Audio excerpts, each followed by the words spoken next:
मैं भी अनुशासन प्रेषित हो गया था और डॉक्टर ने कहा था कि 90 मिनट के बाद 5 मिनट का रेस्ट लेना है।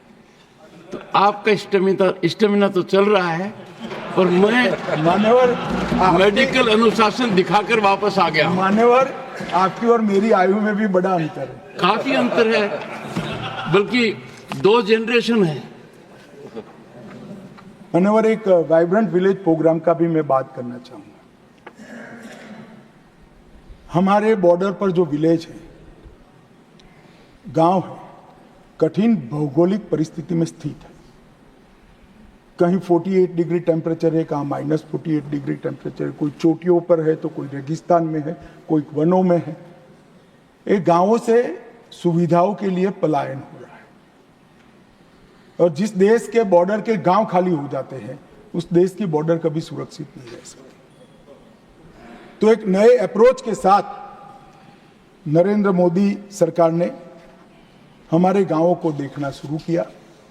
पहले इसको देश का अंतिम गांव कहते थे, अब उसको देश को पहला गांव कहते हैं। और एक सिर्फ कंसेप्चुअल बदलाव नहीं है, विकास की दृष्टि से भी बदलाव लाने का कार्यक्रम मोदी जी लेकर आए। प्रथम गांव कह तो दिया, मगर मैं दावे से कहता हूं साहब, 10 साल में सुविधाओं की दृष्टि से भी ये गांव देश के प्रथम नंबर पे गांव। और इसके लिए वाइब्रेंट विलेज प्रोग्राम लाया गया है। इसमें 90% केंद्रांश है और 10% राज्यकांश है। इस अनुपात में निधि जारी की जाती है। लद्दाख में 100% है, क्योंकि वो यूटी है। 19 जिले 46 ब्लॉक के चुनिंदा गांवों को पहले चरण में 15,223 योजनाओं के साथ 4800 करोड़ रुपए के आवंटन से हमने 662 गांवों को इसमें एडॉप्ट किया। अरुणाचल प्रदेश के 455, हिमाचल के 75, उत्तराखंड के 51, सिक्किम के 46 और लद्दाख के 35। ये प्रथम चरण है। द्वितीय चरण में पूरी सीमा आएगी। तो 662 गांव में ये प्रोग्राम शुरू किया। मान्यवर, अरुणाचल प्रदेश के अंजाव जिले के किब्यूथू गांव में मैं गया था। वहां मैंने एक जबरदस्त उत्साह लोगों के बीच में देखा। मैंने जब वहां कहा कि प्रधानमंत्री जी ने कहा है कि आज से आपका गांव देश का अंतिम गांव नहीं है, पहला गांव है, और आप सुविधाओं की दृष्टि से भी 2 साल में पहले नंबर पर पहुंच जाओगे। मानवर, जबरदस्त उत्साह, और हमने बहुत सारे बदलाव किए। लगभग 901 परियोजनाओं को हमने स्वीकृत किया है। सड़क घटक के अंतर्गत अरुणाचल प्रदेश, सिक्किम, उत्तराखंड में 136 गांवों को जोड़ने का काम समाप्त हो चुका है।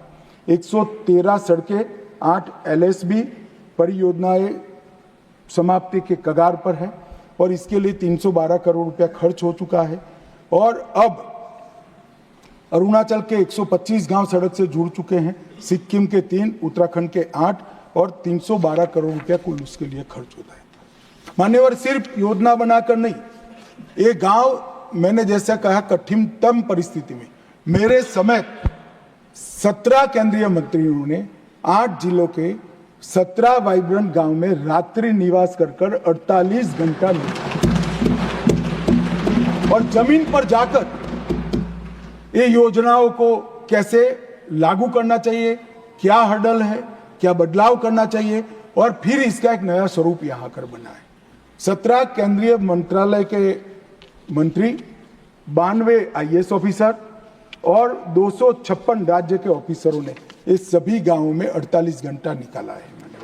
और इसके कारण 4G कनेक्टिविटी हुई है, रोड की कनेक्टिविटी हुई है, कई आजीविका की योजनाएं शुरू हुई। जैसे एक, मैं किबूथी में गया था, उसने कहा साहब हमारे गांव में और कुछ करने की जरूरत है, ITBP दूध, मछली और सब्जी हमारा ले ले। तो ITBP वाले वहां थे, मैंने बोला है कि भाई क्यों नहीं लेते, कि हमारा SOR होता है। आकर यहाँ हमने नीति में परिवर्तन कर ये तीनों चीजें स्थानीय लोगों से खरीदने के लिए उनको मुक्ति दे दी। इनकी कोऑपरेटिव बन गई, और सेना और ITBP अब सब लोकल चीजें, उनको भी फ्रेश खाने को मिलता है, सस्ता भी मिलता है, और सारे किसानों को रोजी रोटी भी मिले। इस तरह के छोटी छोटी चीजों के बदलाव से गांव में आजीविका भी बढ़ी है, बिजली भी पहुंची है, कनेक्टिविटी भी पहुंची है, रोड भी पहुंचा